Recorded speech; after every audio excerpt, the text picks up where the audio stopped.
استنى استنى ما تقلقش. موسم الانتخابات بقى بدأ، كل سنة وانت طيب. في مرشحين نازلين بتقل دمهم، يعني هتشوفوا معايا مواهب غريبة.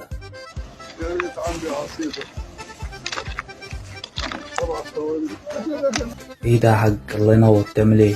سيادة النائب بيزرع الشجر على الطريق بإيده، حلف لا لازم نمسك الفاس ويعملها. ايه ده، بتزرع شجرة؟ انت خريج كلية زراعة يا حاج صح؟ دي هتطرح بلح اكيد. دي نخلة دي؟ والله حتى لو مش نخلة هتطرح بلح برضه. ربنا التوفيق ان شاء الله يا معالي النائب، الله يعزك. معقولة يا حاج بتشتغل بإيدك؟ ده حتى عيب. يا عيشي يا عيشي يا عيشي. ايه يا حاج بالراحة، في ايه؟ هو انت اول مرة تشوفه؟ هو انت فجأة كده حبيتهم؟ كنت مسافر انت حاج ولا في ايه؟ بقوا عشقك كده فجأة؟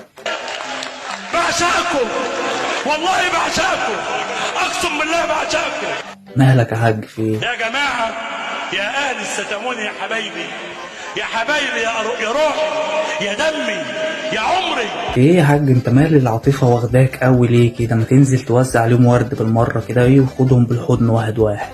يا دمي يا عمري يا عترتي.